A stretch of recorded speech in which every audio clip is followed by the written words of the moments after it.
Kenapa Bapak Ibu?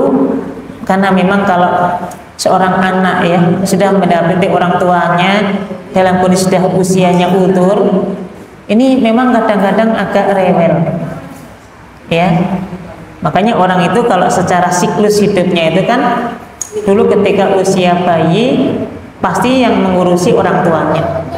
Nanti ketika usia dewasa, usia ini nanti sifatnya itu juga kayak bayi lagi.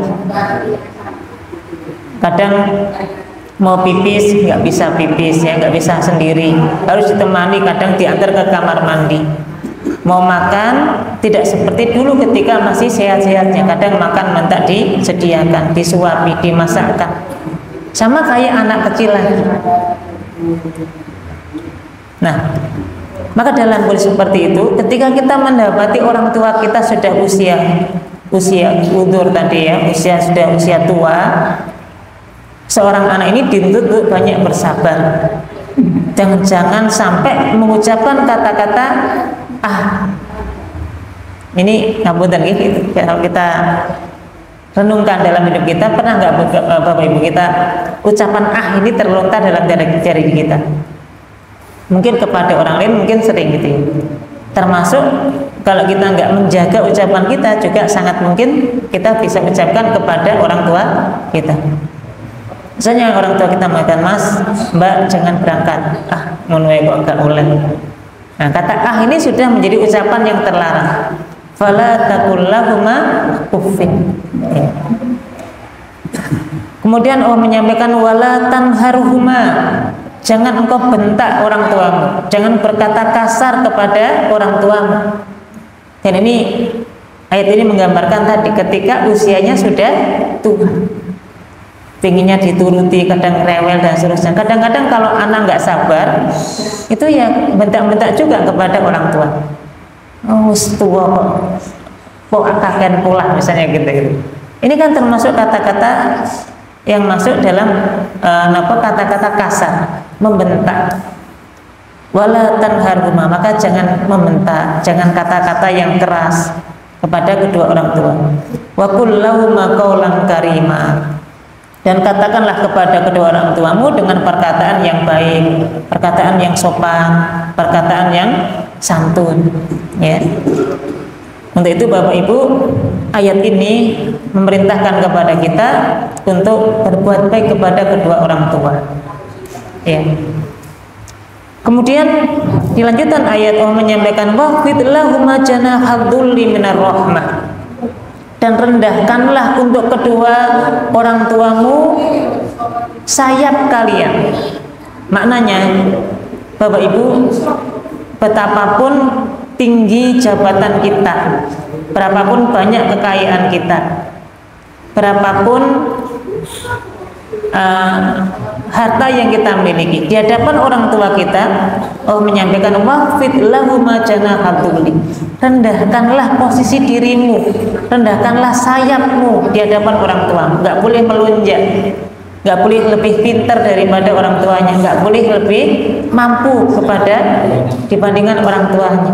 Meskipun kita mampu, adabnya kita tetap merendah.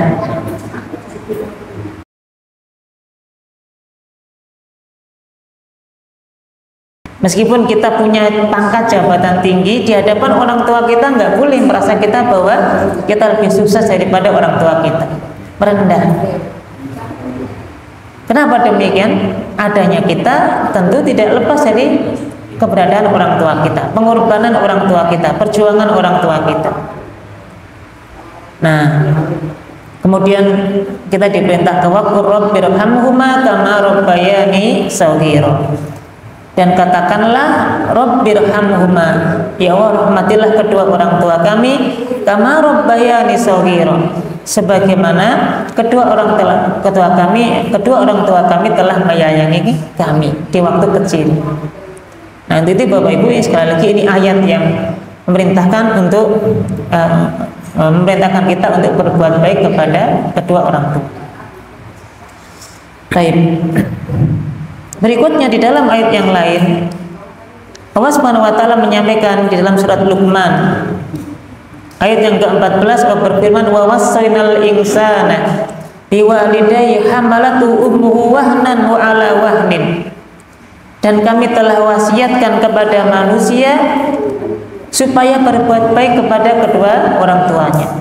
Hamalatu ummuhu wahnan ala wahnin, karena ibunya lah yang telah mengandungnya dalam kondisi sangat menderita. Wahnan ala wahnin, penderitaan di atas penderitaan.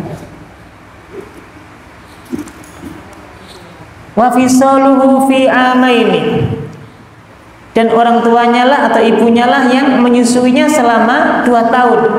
Anishkurli wa liwalidayka ilayyal masir, hendaknya kalian bersyukur kepadaku dan kepada kedua orang tuamu, dan kepada kamilah engkau akan kembali.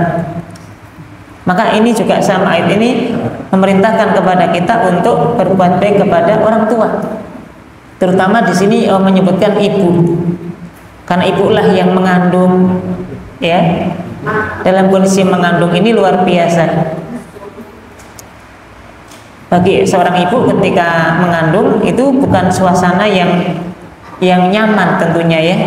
Suasana yang tentu butuh tenaga yang ekstra, ya, butuh kesehatan yang prima. Maka Al-Quran sampai menyebutnya wahnan ala wahnin. Orang yang mengandung itu kan serba repot, ya. Mau makan kadang juga nggak enak, mau minum kadang juga nggak nikmat, gitu ya. Tidur nggak nyenyak, miring kanan sakit, miring kiri sakit, dalam kondisi mengandung, gitu. Apakah selesai pengorbanannya? Tentu tidak, karena nanti melahirkan.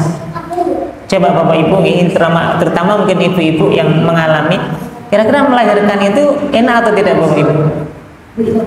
Ini ibu-ibu ini yang merasakan, ya. Tentu taruhannya nyawa.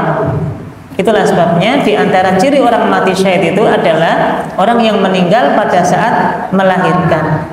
Seorang wanita ketika proses melahirkan kemudian meninggal dunia, ini bagian dari ciri mati syahid. Setelah melahirkan tentu nggak cukup, nggak selesai, masih menyusuinya selama 2 tahun. Dan ini perjuangan seorang ibu yang tidak akan pernah digantikan oleh orang lain.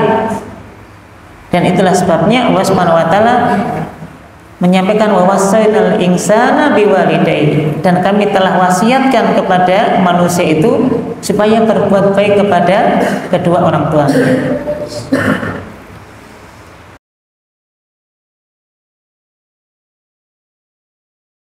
Kemudian jemaah yang dirahmati Allah, di dalam hadis Nabi Shallallahu Alaihi Wasallam pernah dikisahkan ada seseorang yang pernah bertanya kepada Nabi Shallallahu Alaihi Wasallam. Seorang sahabat ini bertanya, man ahaqqu bi husni suhbati, ya Rasulullah, siapakah orang yang paling berhak untuk aku berbuat baik kepadanya? Qala, Nabi menjawab, ummuka, ibumu. Summaman, kemudian siapa lagi ya Rasul? Qala ummuka, ibumu. Qala, orang ini bertanya lagi, summaman ummuka, kemudian ibu. Jadi Nabi SAW menyebut ibu sebanyak 3 kali. Ibumu, ibumu, ibumu. Qala, orang tadi bertanya lagi, summaman, kemudian siapa lagi ya Rasul? Baru Nabi mengatakan abuka, bapakmu. Maka 4 pertanyaan sahabat tadi itu ketika bertanya kepada Nabi, ya Rasulullah, siapakah orang yang paling berat untuk saya berbuat baik kepadanya? Maka Nabi menjawab, ibumu, ibumu, ibumu. Barulah kemudian yang keempat baru bapakmu. Ini menunjukkan bahwa seorang anak, ya, meskipun sama-sama, ya, ibu maupun bapak, diwajibkan untuk berbuat baik kepadanya, tapi berbuat baik kepada seorang ibu itu lebih ditekankan, lebih memiliki kedudukan yang tinggi dibandingkan dengan berbuat baiknya seorang anak kepada ayah. Kenapa kok 3 kali Nabi SAW menyebutkannya? Karena tadi ibulah yang Bapak Ibu, ibulah yang mengandung kita, kemudian ibulah yang melahirkan kita, dan ibulah yang menyusui kita. Dan pekerjaan ini tidak mungkin dilakukan oleh bapak-bapak. Ada bapak yang melakukan 3 hal ini? Enggak ada. Yang mengandung pasti ibu, yang melahirkan pasti ibu, yang menyusui pasti ibu. Maka Nabi SAW menyebutnya sebanyak 3 kali. Barulah kemudian summa abuka, kemudian bapak. Kemudian Nabi SAW menyampaikan dalam sebuah hadis yang lain, Nabi menyampaikan bahwa durhaka kepada kedua orang tua itu juga bagian dari dosa besar. Jadi durhakanya seorang anak kepada kedua orang tuanya itu bagian dari dosa besar. Di dalam sebuah riwayat hadis Nabi menyampaikan, innallaha harrama 'alaikum uquqal ummahat. Sesungguhnya Allah Subhanahu wa taala mengharamkan bagi kalian durhaka kepada ibu. Termasuk durhaka kepada kedua orang tua, termasuk kepada ayah. Kemudian Nabi SAW pernah juga bertanya kepada para sahabat, ala unabbiukum bi akbaril kabair. Nabi pernah menyampaikan, maukah kalian saya tunjukkan dosa yang paling besar? Qalu bala ya Rasulullah. Para sahabat menjawab, ya Rasul, dosa apakah itu? Qala al-isyraku billah. Dosa yang paling besar adalah berbuat syirik. Itu jamaah yang dirahmati Allah, jangan sampai kita hidup ini kemudian melakukan perbuatan kesyirikan. Man mata la yusyriku billahi syai'an dakhalal jannah. Barang siapa yang meninggal dunia kemudian tidak pernah berbuat syirik sedikit pun kepada Allah Subhanahu wa taala, maka dia akan masuk ke dalam surga. Maka syirik ini dosa besar, menghalangi seseorang untuk mendapatkan surga Allah Subhanahu wa taala.